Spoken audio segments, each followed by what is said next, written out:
폭염이 갈수록 심해지고 있습니다. 어제 부산은 38.8도로 1904년 부산 지역 기상관측 이래 가장 높은 기온을 기록하면서 폭염 중대 경보까지 내려졌는데요. 경남 양산은 40.3도까지 치솟아 2018년 이후 전국에서 처음으로 40도를 넘었습니다. 고한석 기자가 보도합니다. 밤에도 식지 못한 열기는 해가 뜨자마자 기온을 가파르게 올렸습니다. 전 세계가 다 그런데 할 수 없는 찾고 사는 거지 뭐. 지구가 그런 좋다 할 거예요. 부산 공식 관측소 기온은 38.8도까지 치솟았습니다. 1904년 부산 지역에서 기상 관측을 시작한 이후 122년 만에 역대 최고 기온입니다. 경남 양산은 전국을 통틀어 2018년 이후 처음으로 40도를 돌파해 40.3도를 나타냈습니다. 역대 네 번째로 높은 기온입니다. 김해와 창원도 39도를 찍어서 영남권 극한 더위는 좀처럼 꺾일 줄 몰랐습니다. 사실상 전국에 폭염특보를 발령한 기상청은 부산에도 폭염 중대경보를 내렸습니다. 중대경보 지역은 양산과 창원 등 영남 지역 모두 7곳입니다. 이 폭염 상태를 꺾기 위해서는 어떤 다른 조건들이 좀 필요해요. 예를 들면 비가 온다든지 비도 많이 내려야 되겠죠. 이런 것들이 있어야 되는데 현재 상황으로 볼 땐 비가 예상이 안 되고 있어서 당분간 비 소식이 없는 데다 한반도 상공을 이중으로 덮은 고기압에 열기는 쌓여가고 남쪽에서는 뜨거운 수증기까지 지속해서 유입되고 있습니다. 다음 주가 이번 폭염의 최대 고비가 될 전망인데 영남권은 40도, 서울도 36도를 넘어설 가능성이 큽니다. 밤에도 열기가 식지 않는 열대야 역시 멈추지 않으면서 올해 열대야 일수는 이미 역대 최장 기록을 세우고 있습니다. YTN 고한석입니다. 네, 이제 본회의 통과를 앞두고 있는 형사소송법 개정안에 대해서 구자현 검찰총장 직무대행이 처음으로 공식 입장을 냈습니다. 구 대행은 이대로 법이 개정되면 대한민국 형사사법 체계가 무너질 것이라며 피해는 국민에게 돌아갈 거라고 우려했습니다. 보도에 우종훈 기자입니다. 보안수사권 폐지에 대한 공식 언급을 자제했던 구자현 검찰총장 직무대행이 처음으로 목소리를 냈습니다. 언론사에 배포한 한 페이지 분량의 검찰총장 직무대행 입장에는 형사소송법 개정에 대한 구 대행의 우려가 담겼습니다. 구 대행은 수사 내용에 대한 검사의 점검, 보완, 시정 기능이 사라지면 진실은 은폐되고 대한민국 형사사법 체계는 무너질 거라고 지적했습니다. 그러면서 피해는 국가의 보호가 필요한 국민이 부담하게 될 것이라고 내다봤습니다. 다수의 국민이 보안 수사의 필요성에 공감하고 있고 법조계, 여성, 피해자 단체들이 지속적인 우려를 표출하고 있다며 국회에 수기를 당부했습니다. 국회 법제사법위원회 전체 회의 일정에 맞춰 나온 구대행 입장은 조직 존폐가 달린 상황에서 더는 침묵할 수 없다는 위기감이 작용한 것으로 풀이됩니다.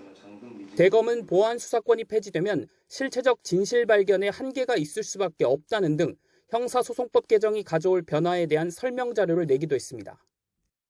구대행 역시 휴가 중에도 업무를 이어가며 추가 입장을 낼지 고민하는 거로 알려졌는데 만약 보안 수사권 폐지가 현실화될 경우 거취를 결정할 수 있다는 관측도 제기됩니다. YTN 우종훈입니다. 이렇게 이란이 중동 미군 기지를 공격하고 미국은 이라크 내 이란 대리 세력을 겨냥한 공습에 나서면서 유가는 다시 급등했습니다. 트럼프 대통령은 이란을 매우 강하게 타격할 거라고 예고하면서 확전 우려가 커지고 있습니다. 워싱턴 연결해 보겠습니다. 신정 특파원, 트럼프 대통령이 이란은 물론 친이란 대리 세력에 대한 추가 공습을 시사했다고요? 네, 트럼프 대통령은 이란의 요르단 미군 기지 공격에 대해 강도 높게 응징하겠다고 밝혔습니다. 트럼프 대통령은 백악관에서 기자들과 만나 이제 미국이 공격할 차례라며 이란을 매우 강하게 공격할 거라고 경고했는데요. 발언 먼저 들어보시죠. But they nevertheless took a shot, so it's our turn. And we'll see if we get there with an agreement at some point, but we're going to hit them very hard. 트럼프 대통령은 또 이집트 인근 해상에서 미국 소유 액화 천연가스 저장 설비가 드론 공격을 받은 데 대해서도 보고를 받았다고 밝혔는데 구체적인 공격 주체나 배후는 언급하지 않았습니다. 트럼프 대통령은 앞서 미 폭스뉴스와의 전화 인터뷰에서도 비속어를 동원해 이란을 두들겨 팰 거라며 고강도 응징을 예고했습니다. 미군이 사우디와 함께 이라크 내 친이란 민병대를 타격한 데 대해서는 이라크 정부와 협의했다고 설명했는데요. 트럼프 대통령은 해당 민병대를 암적인 존재라고 비난하면서 이란의 대리 세력에 대한 추가 경고를 검토 중이라고 말했다고 폭스뉴스는 전했습니다. 중동 지역 친이란 대리 세력에 대한 추가 타격을 시사한 것으로 해석됩니다. 미군은 이란을 13일 연속 공습하다가 지난 24일 중단했는데 이란의 미군 기지 기습 공격을 계기로 미군의 공습이 곧 재개될 거란 관측이 나오고 있습니다. 트럼프 행정부는 이란이 호르무즈 해협을 통과하는 상선들에서 사실상 통행료를 갈취했다면서 이란 기관 2곳을 제재 대상으로 지정하며 경제적 압박 수위도 더 높였습니다. 사우디가 이란을 겨냥한 미군 공습에 가담하면서 확산 우려가 더 커지고 있다고요? 네, 그동안 이란과의 직접 충돌을 피해왔던 사우디가 처음으로 미군 군사작전에 참여했는데요. 이에 대해 로이터 통신은 중동 전쟁이 새로운 지역으로 확산할 가능성을 시사한다고 짚었습니다. 수니파 맹주인 사우디가 시아파 국가 이란의 대리 세력과 새 전선에서 직접 충돌하게 된다는 점에서 분쟁을 더 확대할 가능성이 있다는 겁니다. AP통신은 여러 전선에서 충돌이 벌어지며 전면전 위험이 커졌다며 이란 전쟁을 끝내기가 얼마나 어려운지를 보여주고 있다고 지적했습니다. 이런 우려 속에 브렌트유 선물 가격은 8% 상승해 배럴당 $90를 넘어서며 이란 전쟁 발발 이후 가장 큰 폭의 수준으로 급등했습니다. 네, 미국과 사우디의 공습을 받은 이란은 다시 보복을 예고했다고요? 네, 미국과 사우디의 공습으로 대원 20명뿐 아니라 이란 군사고문 6명도 추가로 사망한 것으로 전해지고 있는데요. 외신들은 이라크 민병대 관계자들이 이란 군사고문 6명이 숨졌다며 대응은 불가피하다고 말했다고 전했습니다. 이런 가운데 미군 기지와 동맹국 방어에 필요한 미국의 요격 미사일 재고가 전쟁 시작 이전에 40% 이하로 떨어졌다는 분석이 나왔습니다. 미 싱크탱크 전략국제문제연구소 보고서를 보면 지난 27일 기준으로 미군의 대표적 요격 미사일인 패트리엇 재고는 최대 820여 발, 사드 재고는 최대 270여 발로 추정됐습니다. 트럼프 대통령은 미사일 재고와 관련해 더 첨단의 무기를 다시 채우고 싶다면서도 현재 재고가 매우 양호한 상태라고 말했는데요. 이런 주장과 달리 요격 미사일 재고 때문에 이란에 대한 공습을 중단한 거라는 분석도 나온 만큼 향후 공습 재개 여부에도 영향을 미칠 것으로 보입니다. 지금까지 워싱턴에서 YTN 신윤정입니다. 일본 구마모토현을 강타한 규모 7.1의 강진으로 쇼핑센터와 제지 공장이 무너지면서 인명피해가 늘고 있습니다. 지금까지 최소 14명이 사망하고 8,000명 가까운 이재민이 발생했습니다. 국제부 연결해 보겠습니다. 한상욱 기자, 아직도 생사가 확인 안 된 사람도 여러 명이라고요?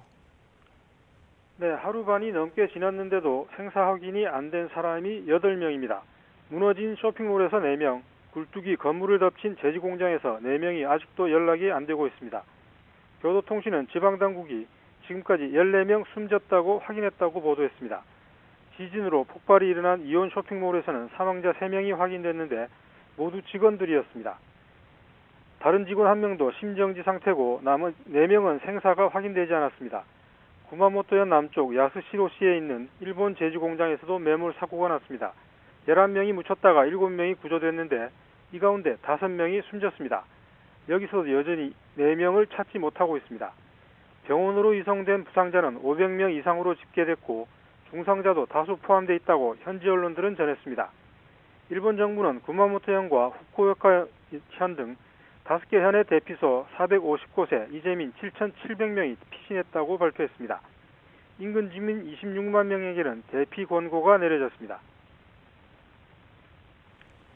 구마모토현에는 TSMC나 소니 같은 글로벌 기업들의 공장도 있는데요. 가동이 일시 중단됐다고요? 네, 구마모토현에 있는 TSMC와 소니, 미쓰비시의 공장들이 지진으로 가동을 일시 중단했습니다. TSMC는 구마모토 공장에서 제조 장비 조정에 일정 시간이 걸릴 거라고 발표했습니다. 따라서 TSMC 구마모토 공장이 통상적인 생산 체제로 돌아가는 데는 며칠 걸릴 거로 보입니다. TSMC는 구마모토현에 1공장을 운영하고 있는데 일본 니온 TV에 따르면 TSMC는 1공장이 받은 강진의 영향에 대해 정밀 조사 작업을 진행하는 한편 진행 중이던 2공장 공사를 일부 중단한 것으로 전해졌습니다. 토요타나 다이하스 등 규슈 지역 내 자동차 생산 라인 가동도 차질을 빚었습니다. 지금까지 국제부에서 YTN 한상욱입니다. 성수대교 남단 연결로에 9cm 단차가 발견되면서 불안이 커지자 서울시가 현장 점검에 나섰습니다. 도로 포장까지 걷어내고 외부 전문가와 함께 밤샘 시험을 진행했는데 검증 결과를 투명하게 공개하고 보강이 필요한지 살피기로 했습니다. 양희력 기자가 보도합니다. 올림픽대로 잠실 방향에서 성수대교 남단으로 진입하는 연결로입니다. 콘크리트 방호벽 중간에 단차가 선명합니다. 해당 구간의 높낮이 차이는 9cm.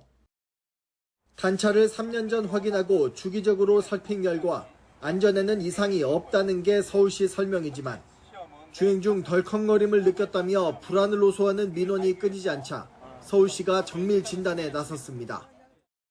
치마 진행이 없는 안정화된 상태이고 구조물 자체도 이상이 없는 것으로 현재까지 조사되었습니다.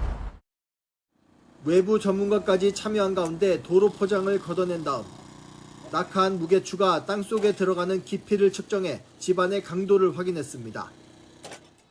수신기가 달린 전선을 깔아 진동파 도달 속도에 차이가 있는지 살피고 땅속 깊이 구멍을 파서 채취한 토사로 집안 강도와 상태 분석에도 나섰습니다.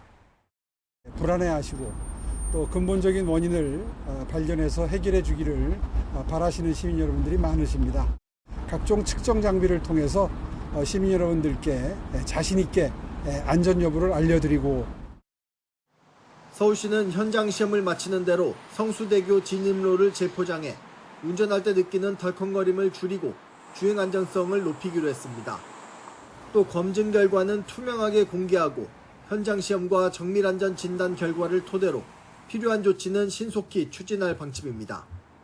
하지만 성수대교에 이어 최근 동작대교 진입로에서도 8cm에 이르는 단차가 전수조사 과정에서 발견돼 시민 불안은 계속되고 있습니다. YTN 양일혁입니다. 오늘 국회 본회의를 앞두고 지방선거 투표용지 부족 사태와 관련한 선관위 특검법 여야 협상이 막판 진통을 겪고 있습니다. 수사 대상에 선관위 서버를 넣을지 이견이 있는 걸로 알려졌는데 여야뿐 아니라 국민의힘 내부의 온도차까지 얽혀 줄다리기가 이어지고 있습니다. 임성재 기자의 보도입니다. 선관위 특검법 여야 협상이 한창인 와중에 국민의힘 장동혁 대표는 참정권 침해 규탄 집회를 이어가는 올림픽공원 청년들과 만났습니다. 당장 특검법을 통과시키고 서둘러 특검 추천 절차를 밟아야 한다며 협상 공전의 탓을 민주당으로 돌렸습니다. 특검법을 통과시키지 못한다면 저는 그것이 이재명 정권 몰락의 시작이 될 거라고 생각합니다. 특검 수사 대상에 전산 조작과 해킹 의혹은 물론 추후 고소고발되거나 수사 과정에서 추가로 인지되는 사건을 모두 포함해야 한다는 주장도 빼놓지 않았습니다. 여야 협상의 최대 난관은 수사 대상의 선관위 서버를 적시할지인 거로 전해졌습니다. 민주당은 특검이 실제 수사 과정에서 판단할 영역인 만큼 법안에까지 명문화할 필요는 없다는 입장으로 파악됐는데 한병도 원내대표 명의로 대표 발의한 법안상 이 수사 대상에 이미 고소고발 인지 사건도 들어간 점을 강조하고 있는 것으로 알려졌습니다. 국민의힘 원내 지도부도 이 같은 수사 범위 자체엔 비교적 긍정 태도를 보이는 것으로 파악됐습니다.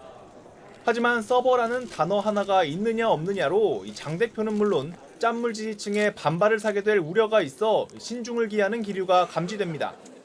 다만 여야 모두 애초 이번 달로 못 박은 처리 시점을 지켜야 한다는 목표는 유지하고 있습니다. 수사 대상이나 범위 관련해서 아직도 여야 간 막바지 협상 중에 있습니다. 여야는 오늘 본회의 시작 직전까지 막판 협상을 이어갈 것으로 보입니다. 특검 추천 방식은 물론 수사기관과 인력까지 공감대를 이룬 가운데 수사 범위까지 이견을 좁힐 수 있을지 정치권 시선이 쏠리고 있습니다. YTN 임성재입니다.